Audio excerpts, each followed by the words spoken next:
Good morning, everyone. Welcome to the University of Houston. My name is Stephen Long, Dr. Stephen Long. I'm an instructor at University of Houston's English department, and I'm also a member of the Fo Guang Shan Temple, Changmei Fo Guang Shan Temple as well. And I am very pleased to see this turnout. It's always very moving to see people coming to an event at a time like 10:30 in the morning on a weekday. It shows an enormous amount of commitment on your part. I really appreciate it, and our temple very, very much appreciates it. Welcome to our event today, presentation by Venerable Miao Guang. Thank you once again for attending. We hope this will be a wonderful experience for everybody. There are some very important people in attendance today that I want to recognize. Can we recognize Mr. and Mrs. Peter Chen, the Director General of the Taipei Economic and Cultural Office?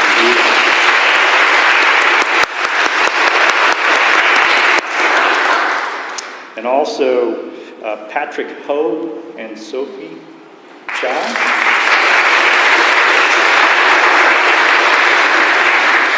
They are also directors of the Taipei Economic and Cultural Office in Houston. We're delighted to have you here with us. Thank you. Special thanks to Lydia Chow. Can you stand up?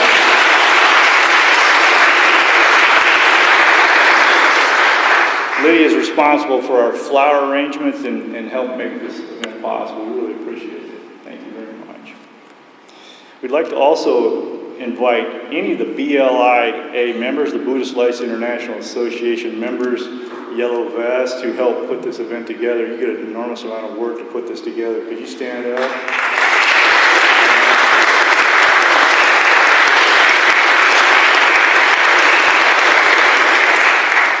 They did a wonderful job with this. Our speaker this morning is the Venerable Miao Guang.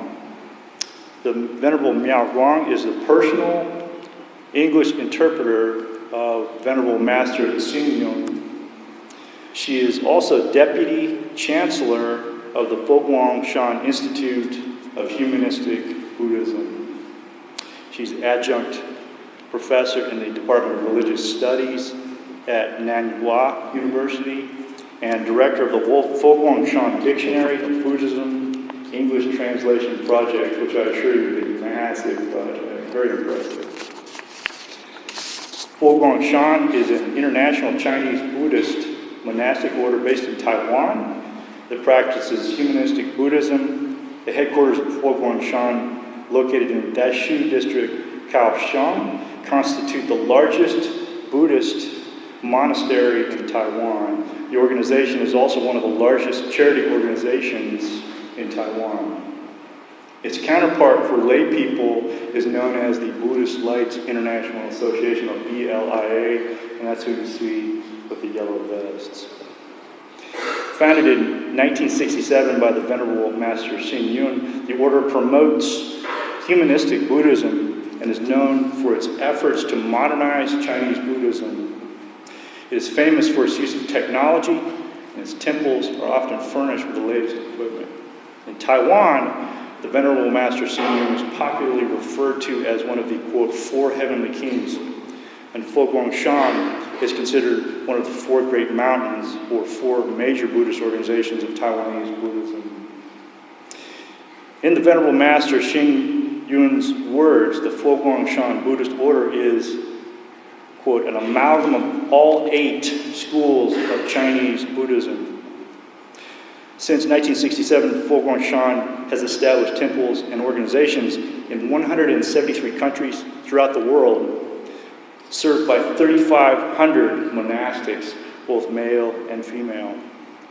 Fo Guang Shan Buddhism emphasizes education and service, maintaining universities, Buddhist colleges, high schools, libraries, publishing houses, translation centers, but also Buddhist art galleries, tea houses, and even a television station. Fo Guang Shan provides social and medical programs to the world's most vulnerable.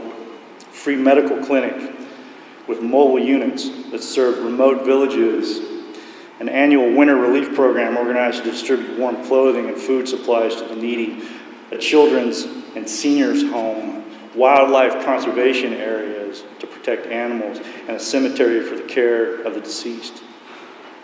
Fogong Shan's social work focuses primarily on helping the poor in remote areas. It runs orphanages, homes for the elderly, and drug rehabilitation programs in prisons, and has been involved in some international relief efforts.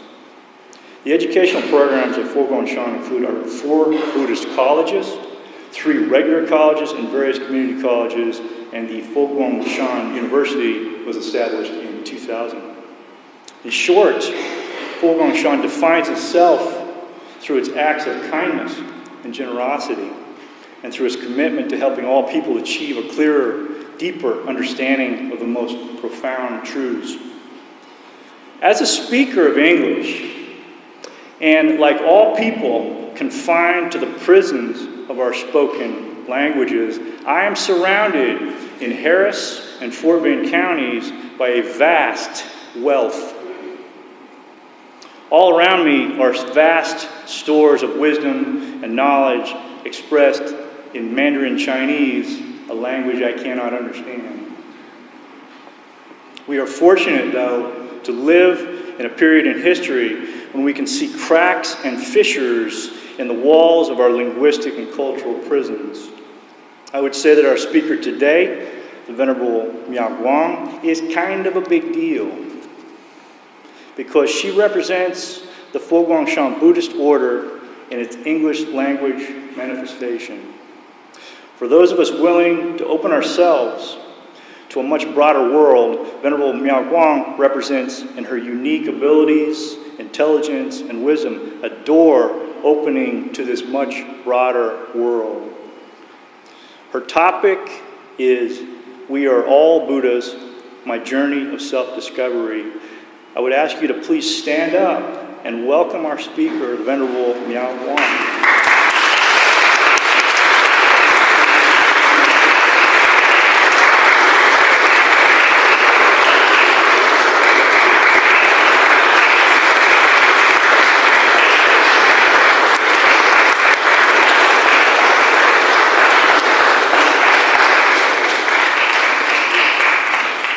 Thank you very much, Steve, for your kind introduction. Please have a seat and relax. Just don't fall asleep. I'll try my best. First of all, I'd like to thank Lydia and James Zhao for giving me this great honor to be a part of the Zhongmei Cultural Forum. I never realized I would have this honor. And secondly, I would like to thank Venerable Juefa, the Venerables of Zhongmei Temple, and Buddha Houston for being here today to share this very precious moment and to witness a Buddhist nun talking about Buddhism inside a chapel. A very nice experience. And also I would like to thank all the distinguished guests and friends of the University of Houston for being here today. Well, just as Steve has said, I did not intend to come to Houston with the preparation for a talk. I thought I would only be here to serve as the interpreter to Venerable Ruchang. So I thought I would be coming to have fun and relax. So it turned out to be a much bigger deal than expected when I was given the opportunity to give a talk. And I was encouraged in the following way. Don't worry, whether you are an interpreter or a speaker, you're doing the same thing, you just have to keep talking. So that wasn't so bad. Okay, so I would like to open today's topic on We Are All Buddhas, my journey of self-discovery by expressing how fascinated I am as I stand here to look at all of these smiling and friendly faces and also the new faces whom I've just crossed paths with today or the days before. I couldn't help but thinking, how did someone who was born in Taiwan, raised in Australia, end up in Houston, and to be able to share these special moments with friends who come from somehow a different linguistic, different academic, and maybe different national backgrounds. But one thing I'm certain that we all share in common is the fact that we are all Buddhas. We are all uniquely different in the same way. And so that is also what I would like to explore with you today, with some experiences that I would like to share as to how I travel this path of exploration and discovery under the guidance of Buddhism, as well as my teacher, Venerable Master Hsing Yun. And I hope that what you hear today will serve as some kind of reference should you be interested to pursue your own journey of self-discovery paved by the so-called Dharma. And as said before, as we come from different backgrounds, when I was raised in Taiwan, I experienced a rather different type of Buddhism. In Taiwan, all I was asked to do when I entered Buddhist temples and shrines is to bow without reason and to pray to the Buddhas and Guan Yin. So according to my mom, if I did that, I will be smarter, I will have a good life, and I will be blessed by the Buddha.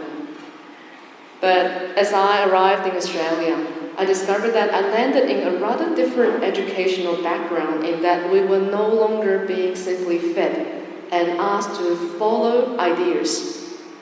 So from age 12 in Australia, I began my journey of questioning what is being given to me.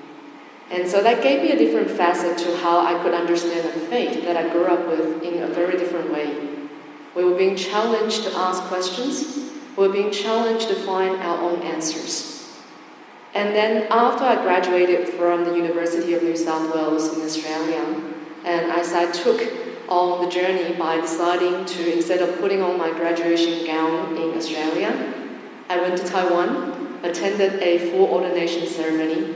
So instead of one graduation gown, I received 3 monastic robes that I had to put on a 100-degree day as my way to pledge my dedication to my spiritual journey.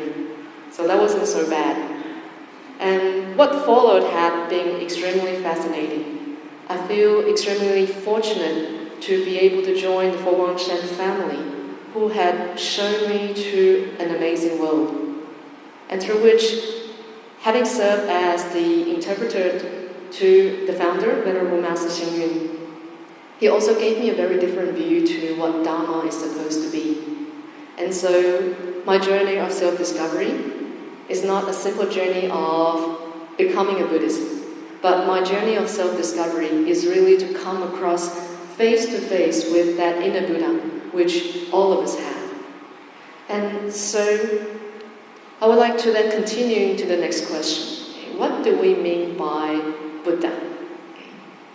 We look at Buddha in many different ways. And the word Buddha came from this idea of a historical man who supposedly founded Buddhism. But I couldn't help but wonder who actually came up with this very idea of Buddhism.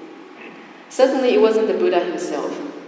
When he attained enlightenment, he didn't sit underneath the Bodhi tree, and when these practitioners or the shamans approached him and asked, "What have you become?" he didn't open his mouth by saying, "Oh, I'm here to teach all of you Buddhism." He simply said that I am just a human being who has now awakened to a very priceless truth. And so if he never told us that he has come to teach Buddhism, so how does this word come about? If I break it apart, we'll be able to see that the word Buddhism comes in 2 parts. First of all, the first part, word Bud, is a root word, a Sanskrit root word which simply means to awake. Right? So Buddha, being a past participle, means that this is a person who has awakened. Right? So somehow we all do that every morning. Every morning when you wake up, you become a Buddha, right? On a minor level, but it's just that the historical Buddha became awakened on a much higher level. We'll talk about that later. And then it was actually given a suffix, ism, which means belief, attitude, or style. And therefore, to put awakened ism together it becomes the very belief in awakening. Right? And so to translate Buddhism back into Chinese, then it wouldn't become 佛教, right? The religion or the teaching of the Buddha. It becomes 一种特别觉醒的主义, a special idea of awakening. So who gave this amazing 2,600-year-old faith the name Buddhism? We have to go back to the 19th century and come to this very, very important man. The Portuguese man who joined the English expedition and brought back a whole lot of manuscripts and artifacts from the Don Juan caves. And as he read through these manuscripts, what he realized was this amazing teaching spoken by a man called Buddha. And he says, wow, he's simply talking about the ways to become awakened to the truth of the universe. So since it's a very particular principle and belief, he has decided to call it Buddhism. That's how we came about with this particular name. So it's mostly known as a religion of Eastern and Central Asia that is based on the teachings of Gautama Buddha. So as I was raised to understand Buddhism in this way, that is why in my first 12 years of my life in Taiwan, it involved a lot of bowing, praying, and wishing, so that I will receive good blessings. But there's so much more to the word Buddha, because he is more than just a historical name. If you agree with the way I define Buddhism, you will also see that Buddha was a founder of a belief of awakening the self. This was a very unique belief. He was a teacher, but most importantly, the word Buddha includes a state of attainment that can happen in every one of us. So that is why I continue to say we are all uniquely different in the same way, if we manage to become Buddhas. But if you're working hard right now, if you're in the process of awakening, you're not so much a Buddha, we can call you a Buddhin. Right? You're a budding Buddha who is slowly progressing towards that very truth.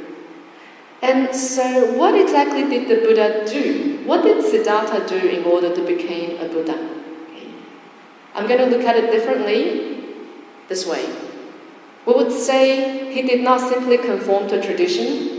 He did not simply yield to the existing cultures and customs in India. Instead, he was a silent rebel. He was a silent rebel who challenged everything he came across. He was so intelligent, he was so privileged to given the opportunity to actually challenge all of this, and eventually came to realize there has to be a way to overcome the so-called word dukkha. And so I would describe this process as a process of self-reinvention, just as said by George Bernard Shaw, who said, life isn't about finding yourself. So learning the Dharma or learning Buddhism isn't about discovering your inner Buddha. Instead, he says, life is about creating yourself. And so the journey will be uniquely different from each and every one of us as the experiences of our life become different and developing in our own way. So Siddhartha too reinvented his own path to enlightenment. And at the end, when he was awakened, he simply said to all of us, okay, I'm going to point this path out, but don't expect to walk it exactly the same way. If you choose to, you should be in India, you should bare your right shoulder, you should eat nothing but 1 grain of rice or sesame per day, and you should only live under a tree. Okay? But that's not the way he introduced to us. There is so much more. Okay?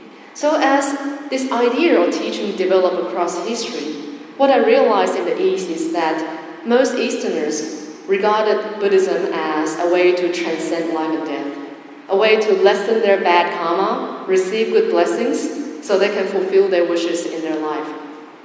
And as I came to the West, some fascinating discussions actually allowed me to realize that in many cases, Buddhism is explored and discussed in this West as a way to understand reality.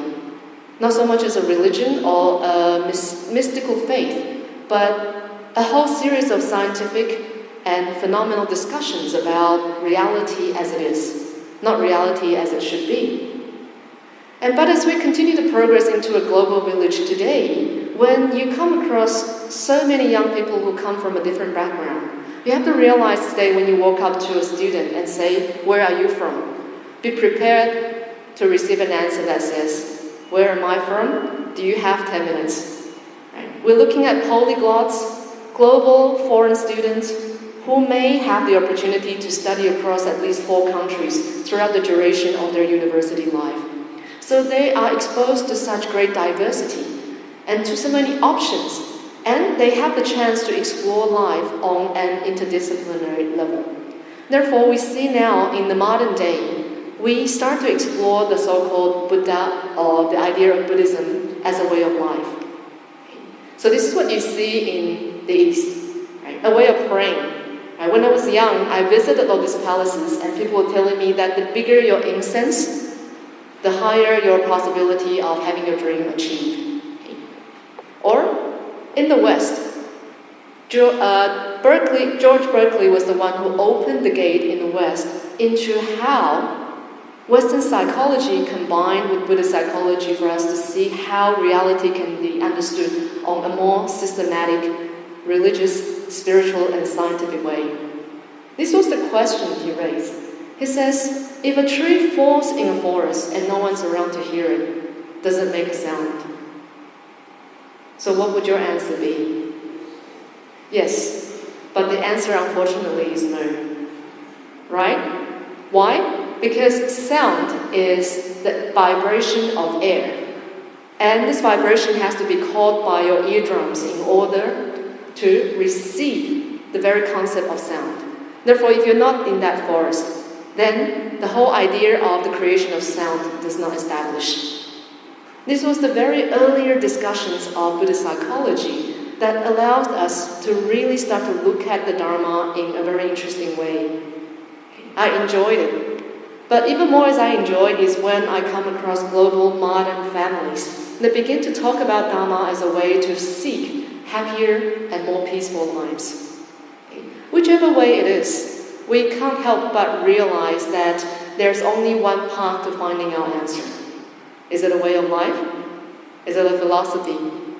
Or is it a way to find blessings? Today, the journey I'm going to offer you is probably one of the shortest existing Buddhist texts, but one of the most abstract and difficult to understand sutra existing in Buddhism, which is called the Heart Sutra. The Prajna Paramita Hridaya Sutra, which is the heart of the Buddha's teachings. So legend has it when Shan, the greatest Chinese master who went westward in seek of Buddhist sutras, went along his tedious journey across the desert, he came across this unidentified person who sat down with him and had a short discussion with him. And during that discussion, they simply talked about the possibility of Shenzhen ever reaching India. And so he not only encouraged Master Shenzhen to keep going, and he says, when you arrive in Nalanda, I'm going to have the greatest secret to teach you. And so when Master Shenzhen finally made it in Nalanda, he sought out this particular man, and nobody knew who he was. Nobody knew his name. Nobody knew where he came from. But nevertheless, he appeared in front of Shenzhen, and the two sat down, and he taught him the very core teachings of the Buddha, which was later translated into Chinese as the Heart Sutra. So legend has it that this particular figure was actually Avalokiteshvara, Guanzizai, who wanted to nudge Shenzhen on and to assist him in the spread of the Dharma. Whether or not this legend is true or not, it's a very beautiful legend. First of all, to help us realize that on the journey of self-discovery, none of us are alone. We all have friends who will struggle alongside us, who will be by our side, no matter we are going through thick or thin. And secondly, I would like to use the Heart Sutra as the main structure of my presentation today, because we have to understand that every single concept and practice of the Dharma starts from the heart. And so, I'm not sure how much you know about the Heart Sutra, but to give you the Heart Sutra in a nutshell, it's actually seen this way. Well, this is how I see it. I see it as a way of revision or a way of retrospection by an enlightened being who, having attained enlightenment, was asked the very question of how exactly do you attain enlightenment? But they didn't use the word enlightenment. Instead, they used the word, how exactly do you reach the far shore? And so, although the Chinese version of the Heart Sutra didn't begin with this dialogue, but you might see in the complete version, it was actually a question asked by Sariputra under the inspiration of the Buddha. So the Heart Sutra doesn't open with the comments of, thus I have heard, as recorded by Ananda. Why? Because in the very opening of the Heart Sutra, we see a vision of the Buddha crossing his legs, meditating and entering deep samadhi. He wasn't prepared to talk. So by entering deep samadhi, he actually entrusted two of his brightest students to begin the dialogue. The first person was Sariputra, who was the foremost in wisdom, and the second was Avalokiteshvara. And so in his deep meditative samadhi concentration, the Buddha inspired Sariputra to raise this particular question to Avalokiteshvara. So Avalokiteshvara, on the slide, reclining in his seat, started to give us a retrospection of his path to enlightenment. So it is the eyes of an enlightened being who will show us what the world looks like. So as the saying goes, beauty is in the eyes of the beholder. As a Buddhist, I'm going to change the first word by saying actually reality is in the eye of the beholder, depending on how you look at this world. So reality in the eyes of Avalokiteshvara goes like this.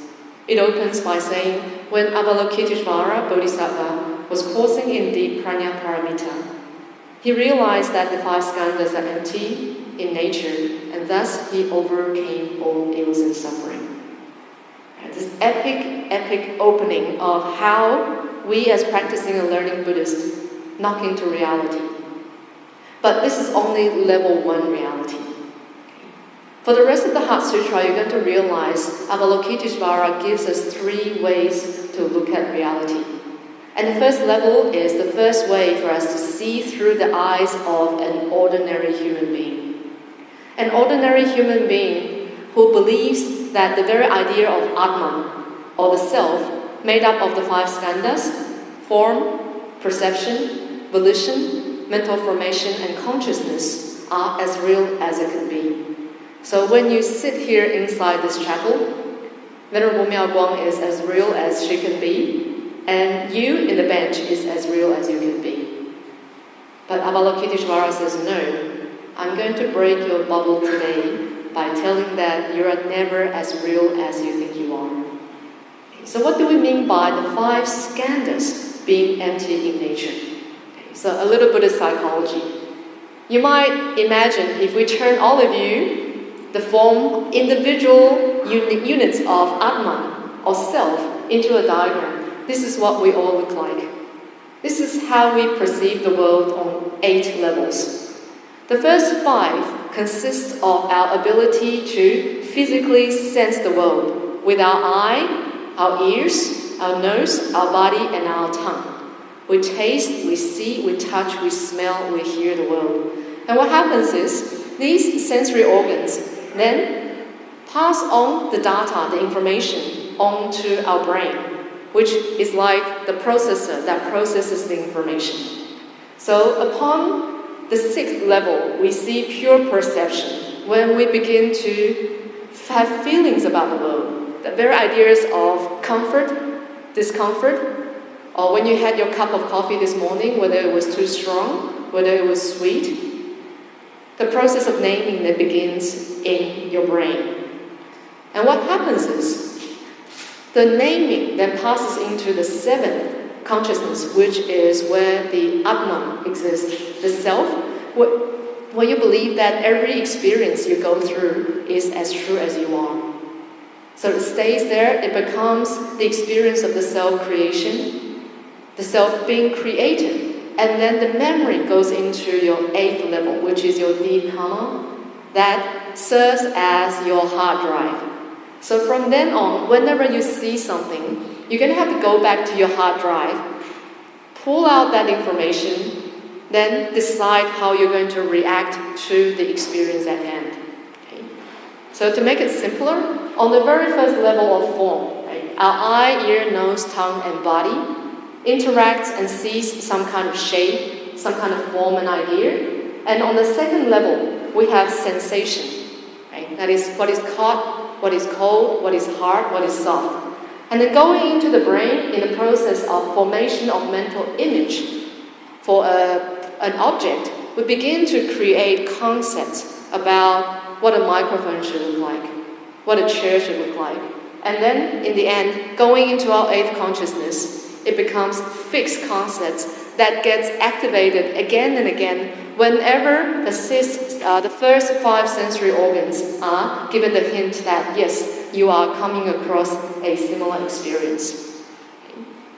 If I haven't lost you, that shouldn't be normal. Right?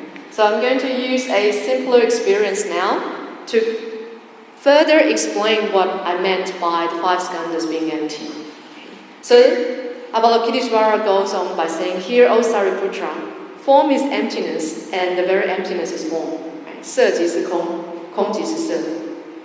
Emptiness does not differ from form, form does not differ from emptiness. Right? 色不异空，空不异色。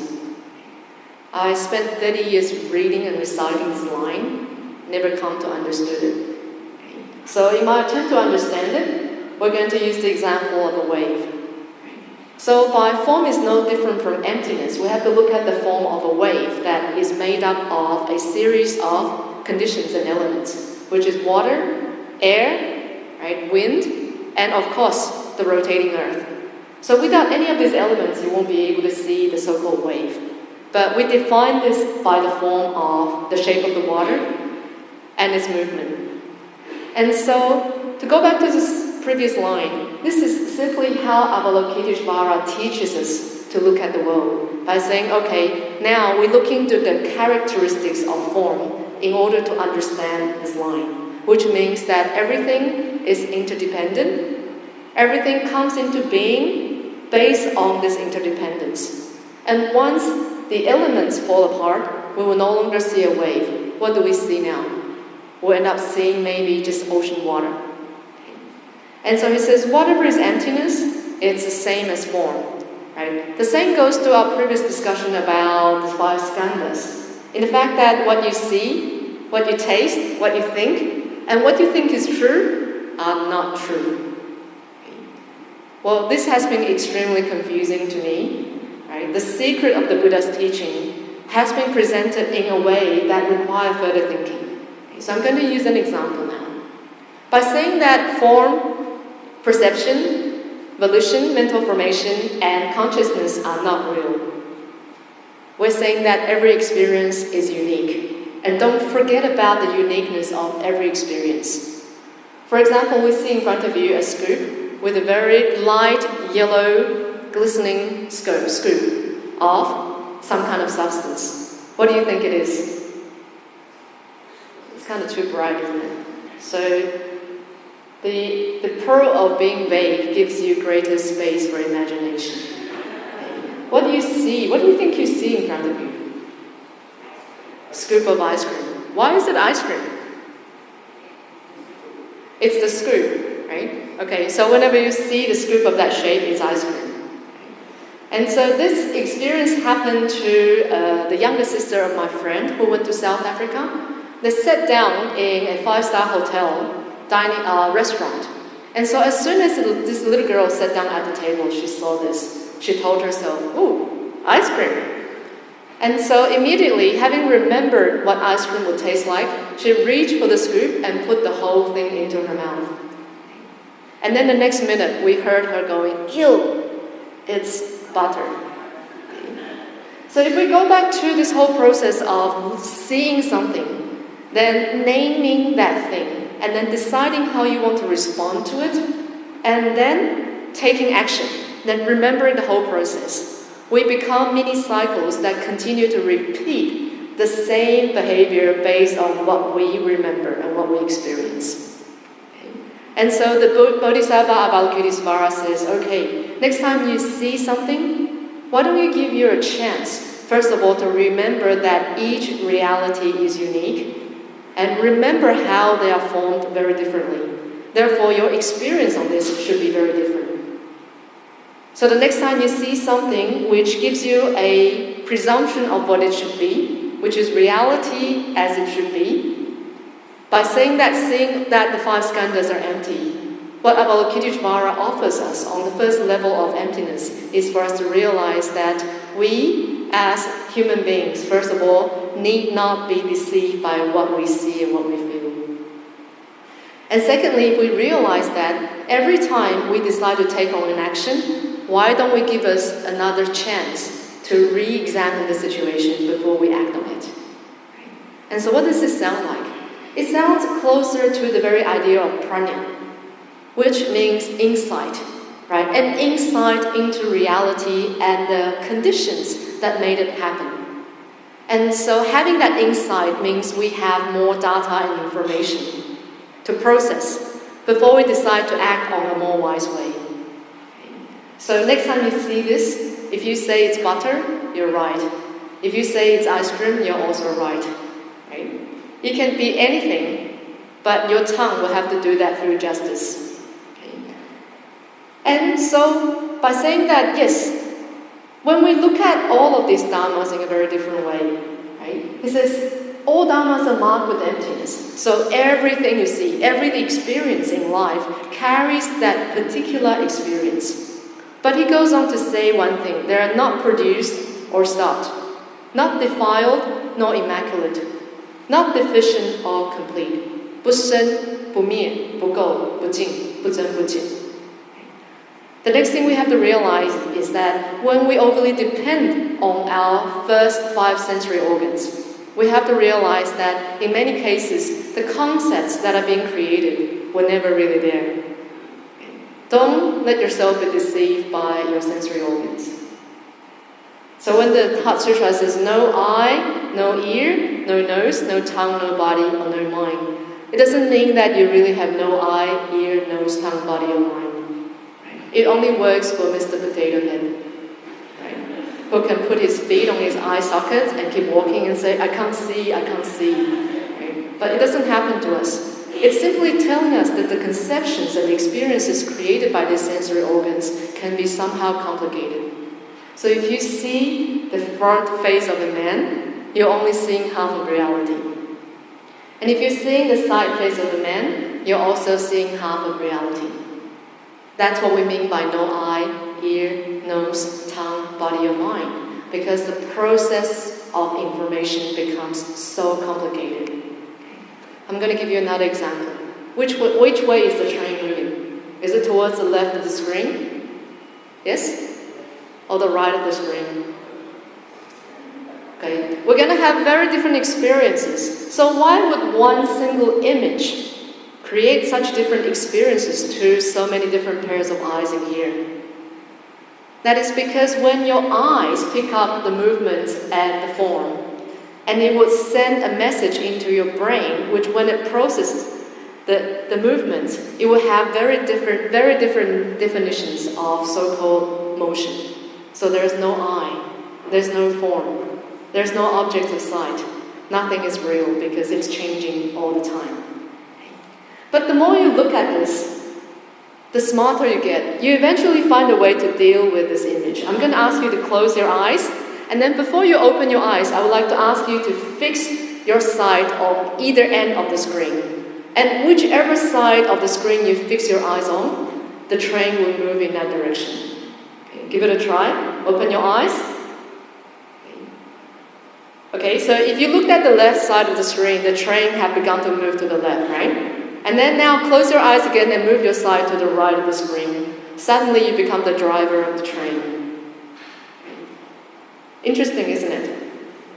But the irony is, there's no train. In the past minute, I've been asking you to focus on the so-called idea of train and its movement, while all along there's no train in this room, but you believe it was so real. So therefore, Avalokitesvara says, okay, come back to reality. Don't believe everything you see.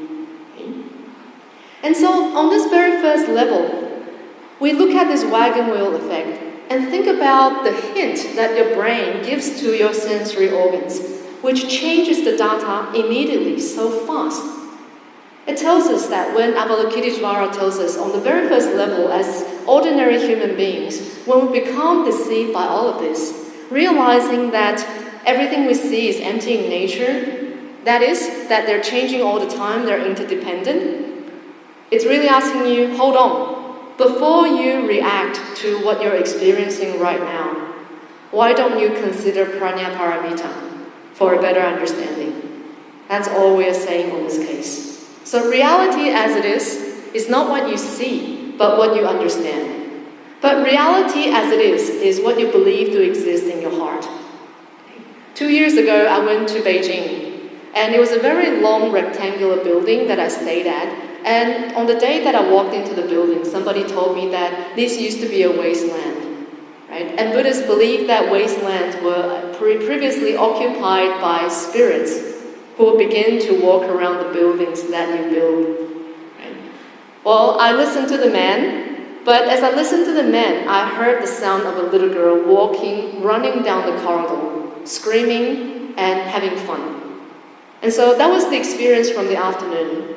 But at the end of the day, after my talk, as I walked back to my room, when I walked down this long, long corridor, I started to have a very spooky sense. Why? Because at night, past 10 o'clock, they would turn off the lights of the corridor and leaving only the egress lights, which were green. So you have these very long, dark green corridors. And as I was walking towards the further end, I couldn't help but sense that the little girl was standing on the other end of the corridor, motionless, staring at me.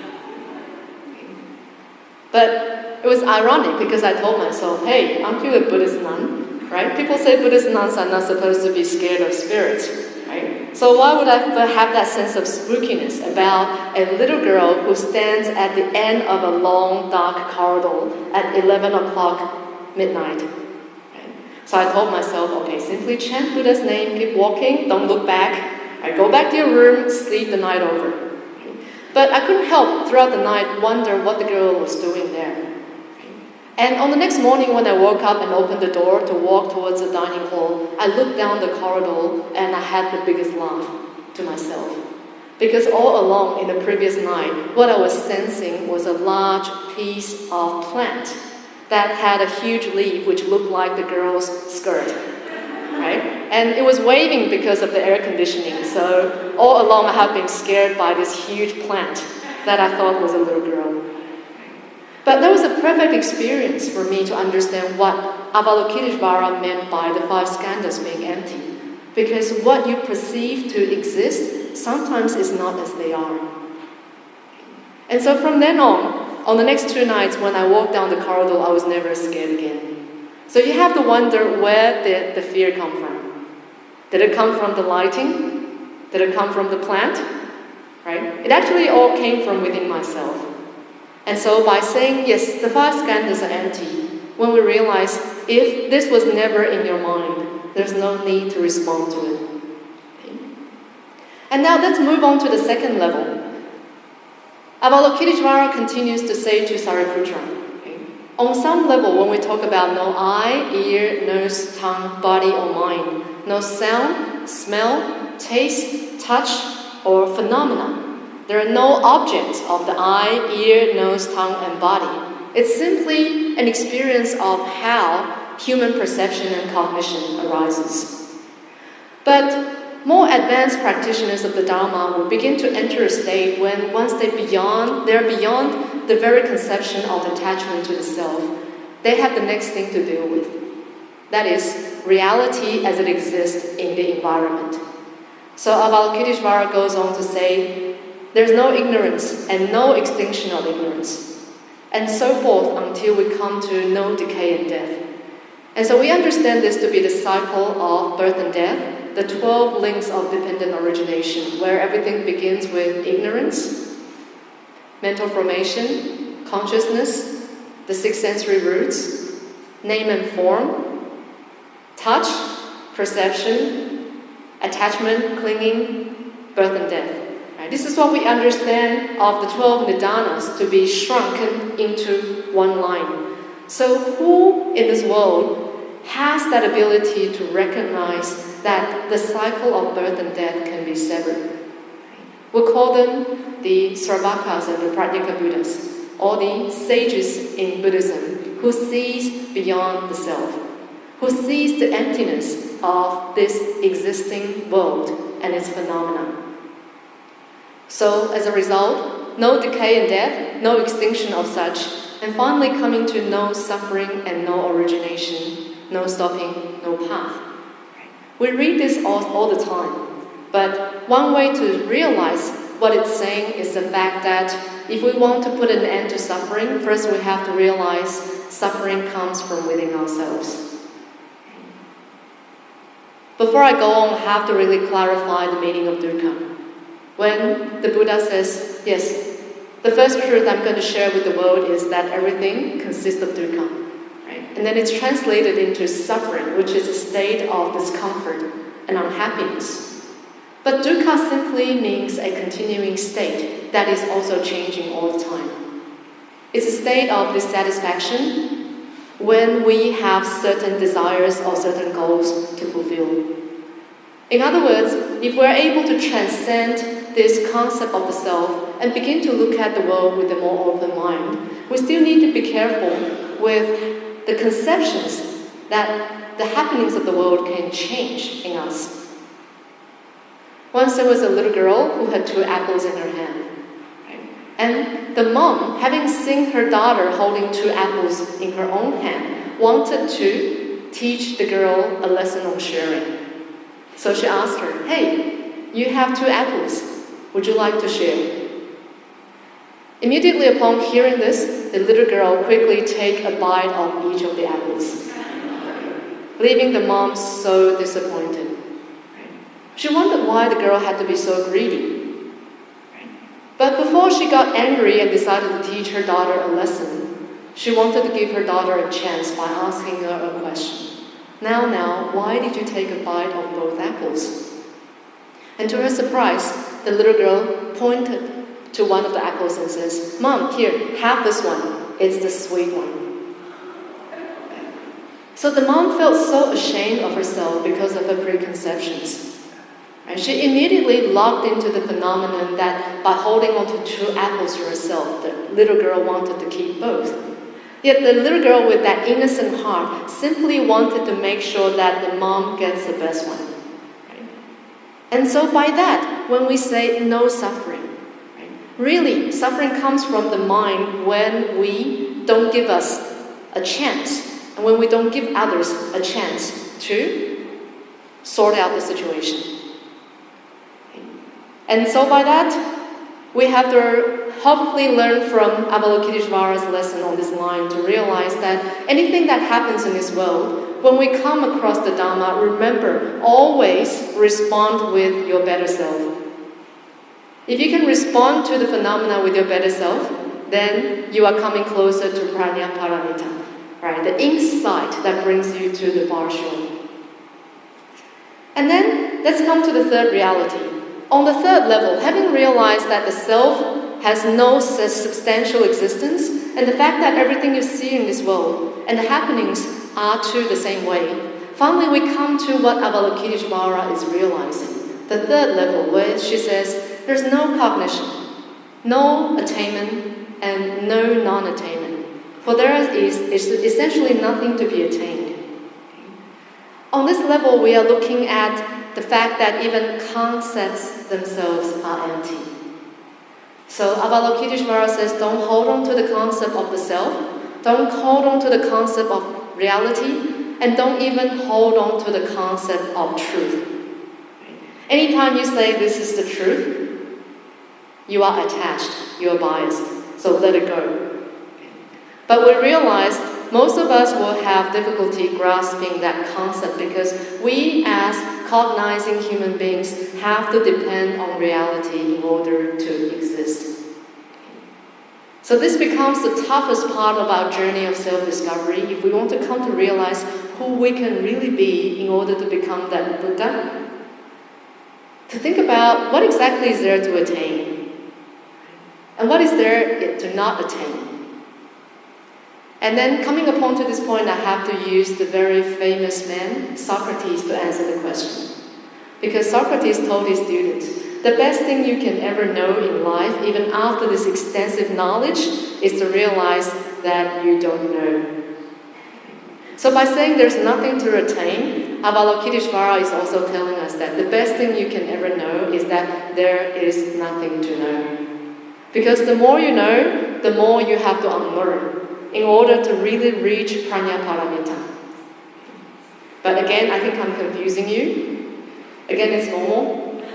If this makes sense, then we wouldn't be talking right now. We'll be experiencing everything as they are.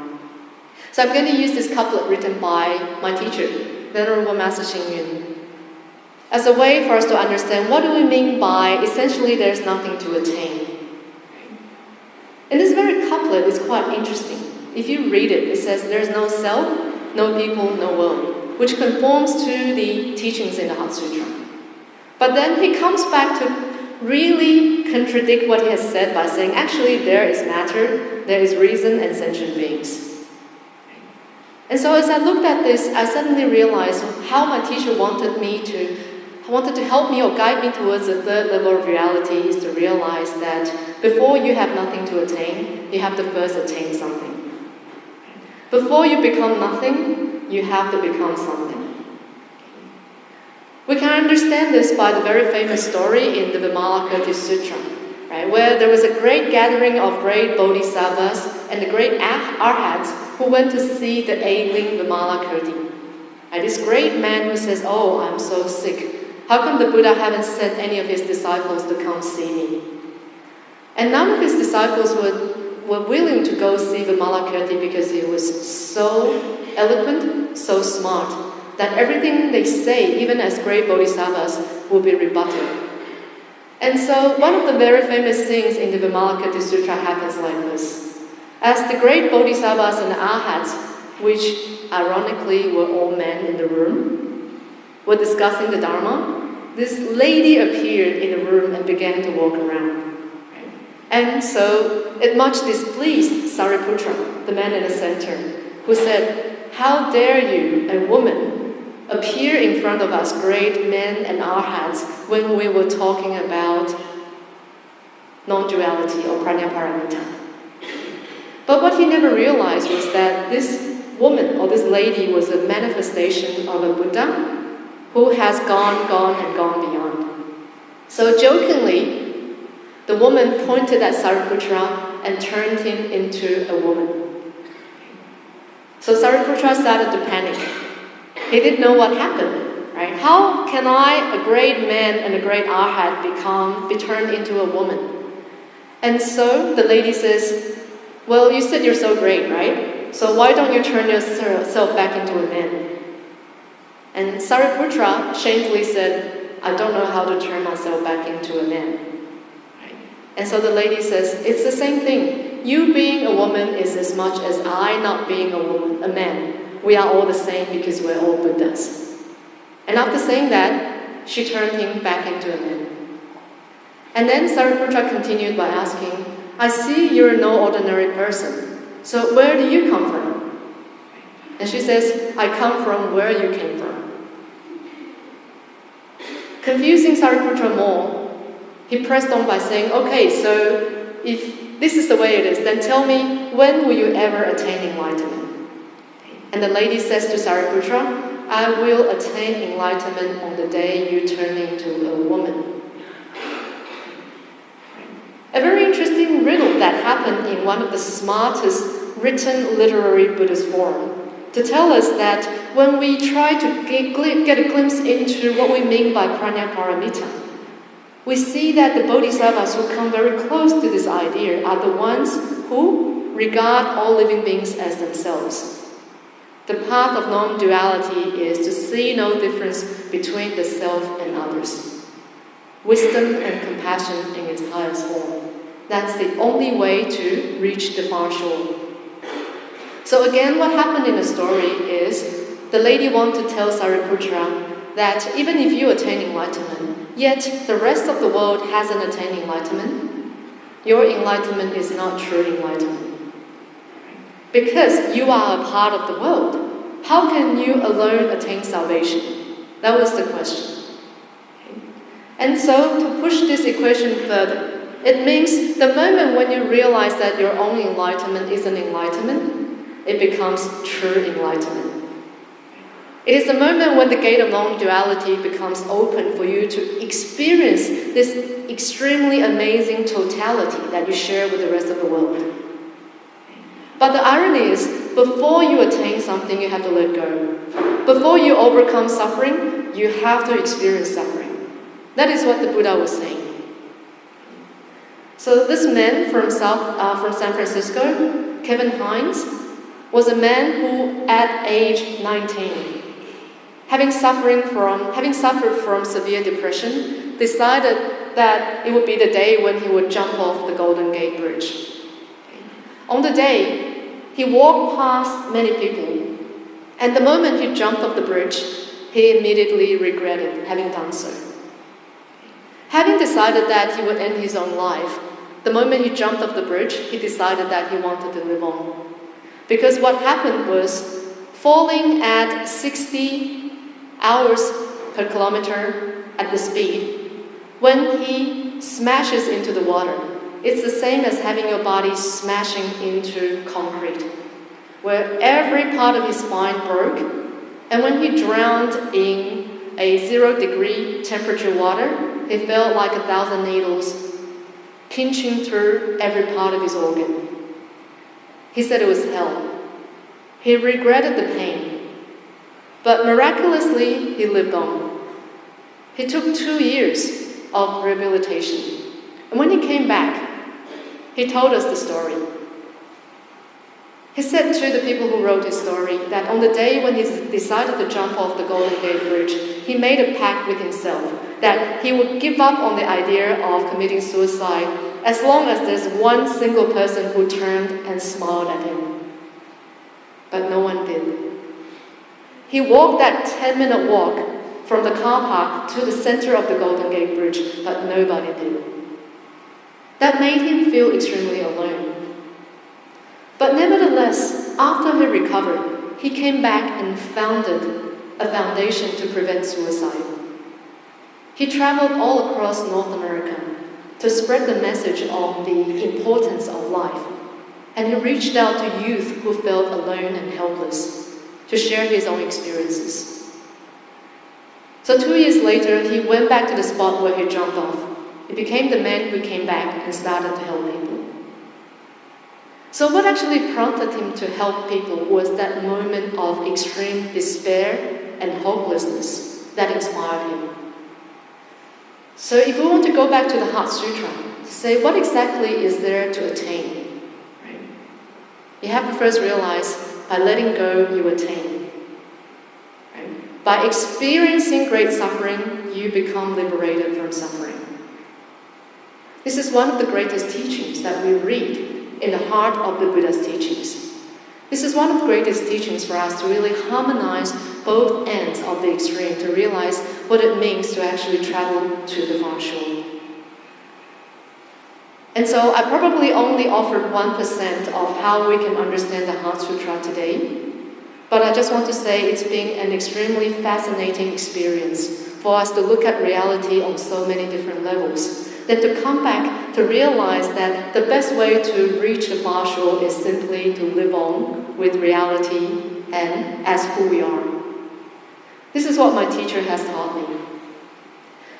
Venerable Master Hsing Yun, the founder of Shan and Buddhism, began his tedious journey of Dharma propagation at age 26 when he arrived in Taiwan, where he had no place to live.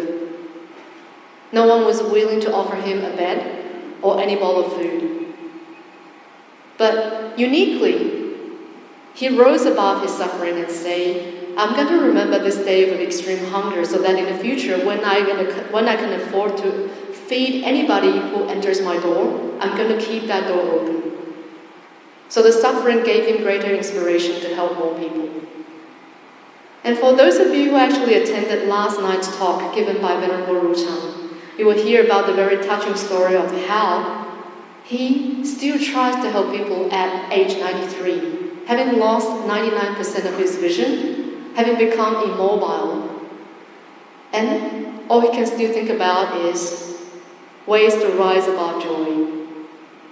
And so I would say, if I was in that situation, would I be able to become as inspirational and optimistic as my teacher?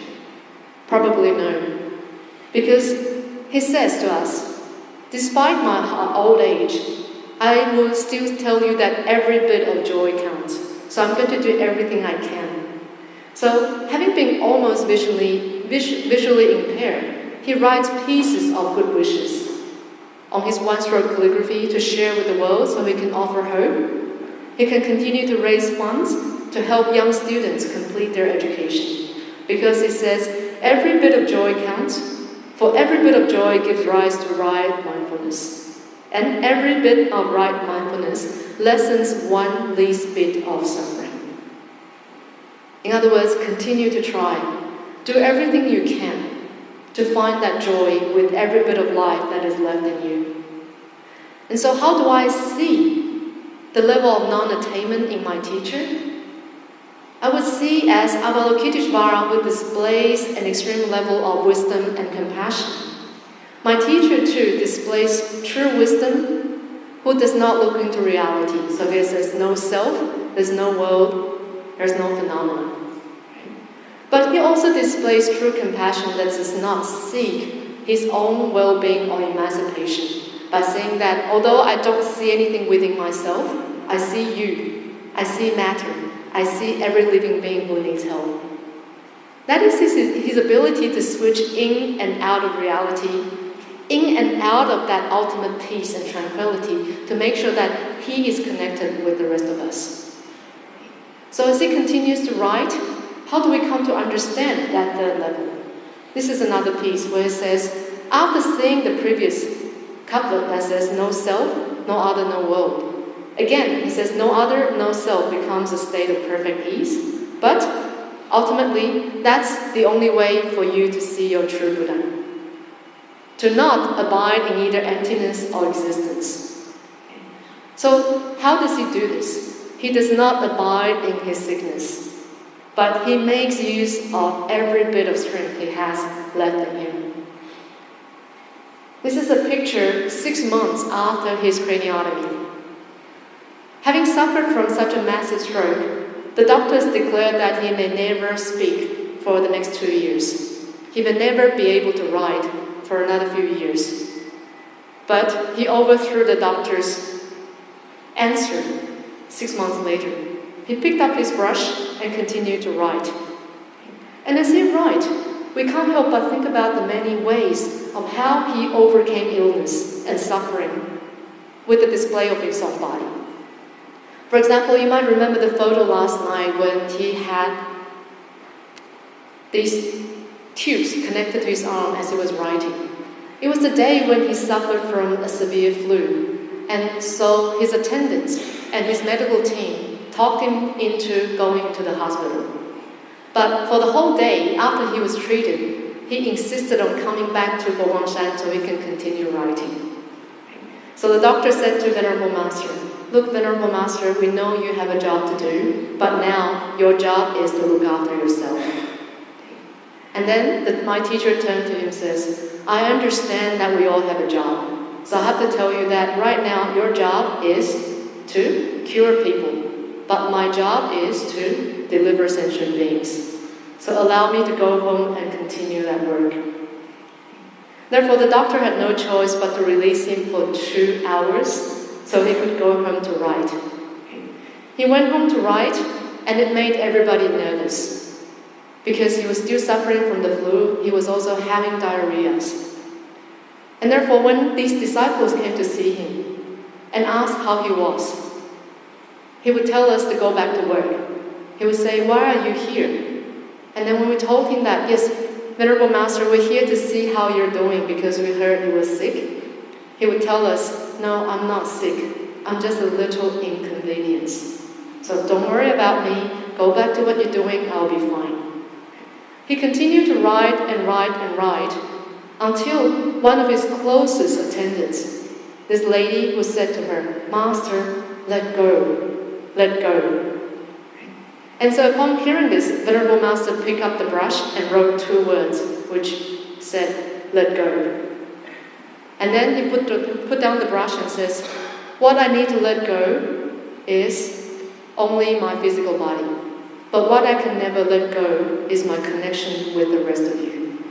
我要放下的是色身，不是众生。That shut everybody up. Because we had finally realized it was his way of overcoming his suffering.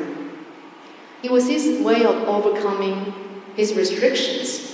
Because any moment he bears the need of people in mind, he will find the energy to keep moving. So by saying yes to overcome all ills and suffering, the greatest compassion and wisdom that Avalokiteshvara, in the form of either Venerable Master Hsing Yun and so many people can display, will be to remember our connection with the rest of the world, and also remember that my enlightenment is your enlightenment, and your enlightenment is my enlightenment. So if you don't get there, I'm going to stay with you. There will be no pranya paramita. And by that, it means, this is what we mean by there is nothing to attain. So I hope I haven't confused you all the way along. I hope there's some kind of pointers to how we slowly learn to find our way to apply the very teaching of the Heart Sutra. But I would have to share with you that having realized that the best way to reconcile the 2 extremes is something which taught by Venerable Master Hsing Yun in his very own interpretation of this piece. This piece says Ta Xing Tong. And we usually understand mind reader as someone who can read every single thought in somebody else. But I was so shocked when I came to realize this is how he defines a mind reader. He says a mind reader is one who is willing to achieve a win-win outcome, who is willing to put yourself in others' shoes, and to make sure that when in the process of attaining your goal, you have to also help others achieve theirs too. And secondly, we've also seen practitioners seeking to achieve the ability of what we call Shu Ming Tong, the ability to see your past and your future. He comes and defines Shu Ming Tong, or the ability to know your past and future life, as a willingness to live in coexistence. That is that continuous recognition of the interconnectedness of all beings. So if you want to ask somebody, what is it like to attain enlightenment? I would say he would tell you that he won't be able to tell you because he hasn't attained enlightenment. But he will tell you that the closest experience is that anyone who is without compassion will never get even closer to that state of enlightenment because they come hand in hand. So what is that interconnectedness? This is at an event that happens in Shan every year, where 1,200 college students from over 40 countries will gather at Shan to learn about the way of life as taught by the Buddha. And this lady on the left was 16 years old, who had received 3 years of full scholarship in our Guangming College in Manila. She was a Catholic. She never met Venerable Master Hsing Yun. So when she finally, after 3 years of full scholarship given by this old Buddhist monk, when she finally met him, she asked him one question. She said, "Thank you, Venerable Master, but I'm wondering, we've never met you, and you don't know who we are. Why are you willing to help us?" In one single line, Venerable Master replied, "We are one. As long as we're family, I'll do everything I can do to help you." She was so touched, she went on to make a next comment. She said, "Thank you, Master. We're extremely touched by your kindness, and we promise you that within 10 years, all graduates from our university will endeavor to help you spread Buddhism, and that we will all utilize what we have learned to play a part to contributing to world peace. When she said that, Venerable Master was 90 years old, and she made a promise to him that won't happen for another 10 years. So as I interpreted for my teacher, I couldn't help but wonder, would this promise ever come true? Would my master simply say thank you and move on to the next question? But to my surprise, Venerable Master, with his impaired vision turned in the direction of the girl, said, "Thank you. If I don't live to see that day, I will come back in my next life to see you." That was extremely touching. That was the only moment I have ever failed in my entire career as his interpreter to be speechless. Because upon that moment, I once again experienced the transcendence of time and space. I was able to witness a promise made between a 16-year-old girl and a 90-year-old Buddhist monk across age, across time, so that they will come back together and create a good cause together. So in one way, I would say Venerable Master had attained nothing. Yet he had won the heart of the entire world by being that selfless, compassionate, wise Bodhisattva. And so I would say the Heart Sutra has many mystical, vague, but very wise messages that awaits us to explore. But so far, I have been very fortunate to witness the Heart Sutra in action, demonstrated by my teacher. So finally, to close with this journey, Avalokiteshvara says with a mantra, Gate, Gate, Paragate, Parasamgate, Bodhisvaha. My translation of this mantra is Avalokiteshvara, having said all of the above, turned to Sariputra and said, I want to tell you one final thing. I want to tell you that none of the above things said are teachings. They're just mantras. So Gate, Gate, Paragate, Parasamgate was a summary of the very heart and core of the Buddha's teachings to show us that you don't need to explore the deep concepts. You don't need to understand the complicated connections. As long as you're willing to give yourself a chance to tread the path, to find the home that is called your heart and mind, and to see that your true self is the way, no self, you will have already reached the far shore, which is Gate, Gate, Paragate, Parasamgate. So in conclusion, today I want to summarize and conclude by saying that I have said nothing today.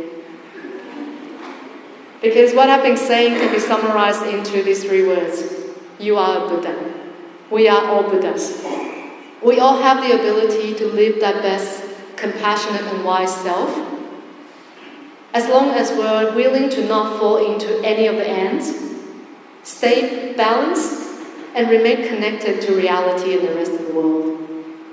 Before you let go of reality, stay connected. Before you awake, sleep your way through, struggle your way through, find your way through confusion, and at the end of that path, you will see the Parasamgate. So good luck to all of you as Buddhas. I hope this has shortened your gap between the Heart Sutra and you. And if you haven't, it's okay. You're not alone. We'll continue to tread that path together as one. So thank you very much for listening.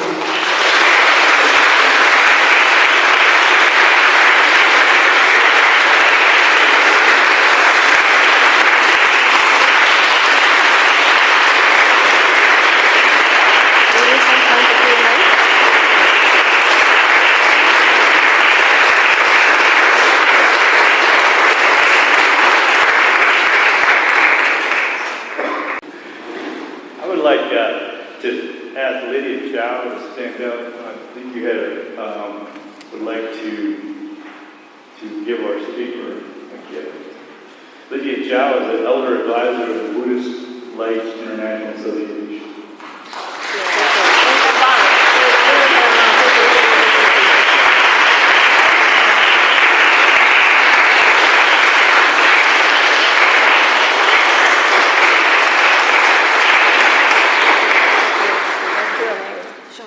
Before we open for Q&A, sincere appreciation to Venerable Miao Guang for her outstanding talk. I think all of you here are touched and impressed by her talking.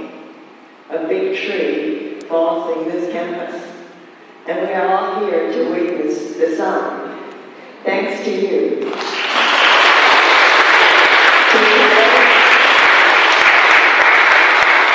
To create a path for us to find, to create, to enlighten ourselves.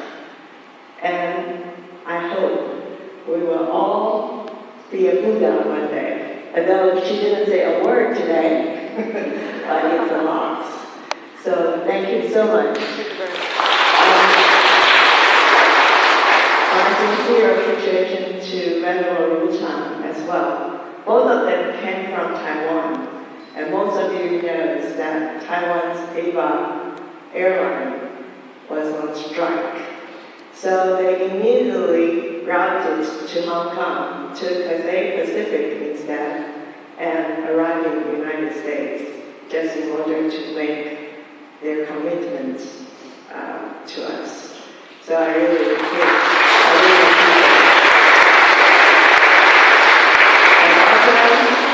To Venerable Jefa, are leading to the leadership of others in thanks to their leadership, so we have this organization to enable every talk or events possible. And thank you to all the BLIA members who make this event possible. Thank you all.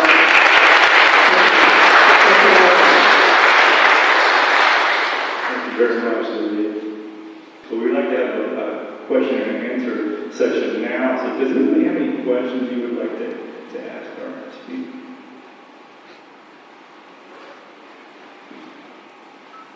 Hi, I'm so honored to be here, to see you, and to be with everyone. I want to ask you a question. It's amazing how I decided to come today, and yesterday I had a breakdown with my sister. She's the only one that I call on when I have a breakdown. I've been, I'm not going to say battling depression, but since I was 16, and it tends to come back when I'm alone or when I feel alone. So I come before you to just get some clarity of how I should feel, when I'm alone, or because my mind seems to feel alone when I look around and see that no one's there. But I know when I close my eyes, I'm near, but it still feels I'm like alone. So I just want you to somehow give me clarity of how I should, not feel, but how should I cope with, especially when not a lot of people have the same spiritual sense as I. I'm 22 and I'm a little different from everybody else, so I sometimes feel alone because I have certain things or I have a different way of life, so. Thank you very much for the question. Before I answer your question, I would just like to ask you to hang in there. No matter how hopeless or helpless, don't stop trying. Keep trying because you're never alone. When I went to Australia, I had no friends in school because I couldn't speak English. And the teachers made fun of me, and my schoolmates pretty much teased me every day. There was not a day when I managed to make it from the locker room to my classroom without being pushed into the wall. But somehow I considered myself lucky because my brother got thrown into the garbage bin almost every week. So, he got the short end of the stick. But nevertheless, these were the moments when I felt most alone because I never felt I was understood. I never felt found. Then came this amazing message from that I read in the books, which is translated into simple English that says, no man's an island. So we do appreciate the moments when we could be unique, but we also appreciate this great privilege for us as living beings in the universe to stay closely connected, no matter how hard we try to sever that connection. And so in moments when we're alone, we seek deeper. But when you feel stuck, stop. Turn around to see other friends. 2 years ago, I had a chance to meet Thomas Freeman, winner of the Pulitzer Prize. And I too asked him that pretty much the same question, because he had served in the Middle East in the first 20 years of his career, witnessing probably the most horrific sceneries of humanity.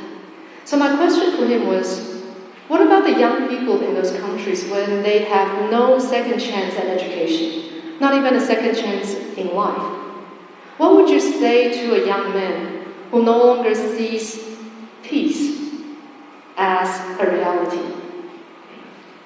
He looked at me for a few seconds, he considered his answer very carefully, and he says, first of all, we have to realize that when pain is experienced by an individual, is as real as ever.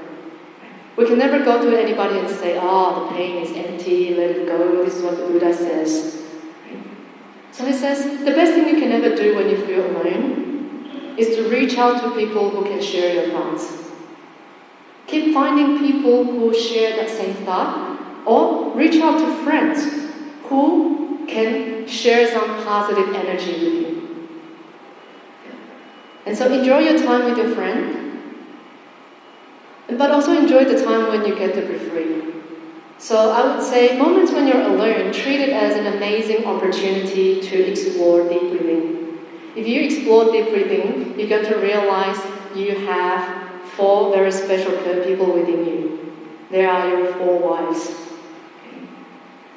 This goes like a story as follows. There was a rich man who had 4 wives. He was very rich, but as he came near the end of his life, he started to think about the horror of dying alone. So he wanted to find one of his wives who would die with him. He first turned to his 4th wife, the youngest, right, whom he bought a lot of jewelry and things for. And he says to her, you are the one who I've loved the most. I bought you the most things, right? I've taken the greatest care of you. So when I die, would you be happy to come with me? The 4th wife immediately said, no, how can I die with you? I'm young and I'm beautiful. Right? When you die, go ahead alone. I'm not going to come with you. And so he turned to his 3rd wife and asked the same question. Right? Although I haven't bought as many things for you, I've spent most of my time with you. So when I die, would you come with me? The 3rd wife says, please have some compassion on me. I still have a lot to do in life. I can go and remarry. So I'm not going to die with you. So not giving up, he turned to his 2nd wife and asked the same question, right? Whom he may not have bought a lot of things, but he has entrusted most his property and real estate to. And then the 2nd wife says, I'm very sorry, darling. I cannot die with you. Because if I die with you, who's going to take care of all these houses? But don't worry, I promise to personally send you to the crematorium. And he's left with no choice but to turn to his 1st wife, who was the oldest, whom he had never spent time with or bought anything for. He thought he needed to give up, but nevertheless, when he asked that question, the 1st wife says, of course, I'm your wife. I will come with you when you die. So the moral of the story is that, as I've said in the beginning of the story, that we all each have these 4 wives. The 4th wife is our body. When it's young, we take care of the body, we try to decorate it, we make sure it's well taken care of. But when we die, it's never going to come with us. And the 3rd wife represents our possessions. Right? We could own many of these things, but when we die, we can never bring any of them with me. Eventually, these possessions will find a new owner, so they will remarry. And the 2nd wife represents our friends and family, who may love and care for us, but the furthest they can go is to send us out to the crematorium, bid us goodbye, and then go back to their busy lives. So what does the first wife represent? The first wife represents our heart, whom we hardly take care of, whom we never speak to. So when we realize we each have these 4 wives, what we need to remind ourselves is to cherish the time we have with our body, take care of our health when we can, enjoy your possessions. We work so hard for it, right? And look after and cherish the times we have with our friends and family. But most importantly, when we're alone, spend time to talk to yourself. Spend time to enjoy your own hobby in your reading. Spend time to meditate and spend some time to explore, because your heart will be your most loyal friend. Therefore, don't be afraid of being alone with that heart. It is your greatest possession. It is your Buddha reading. Good luck. Thank you for the question.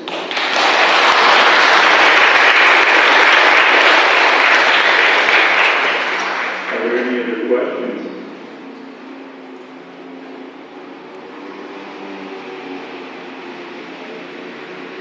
Seeing none, once again, absolutely wonderful address for all of us. Thank you very much. Thank you very much.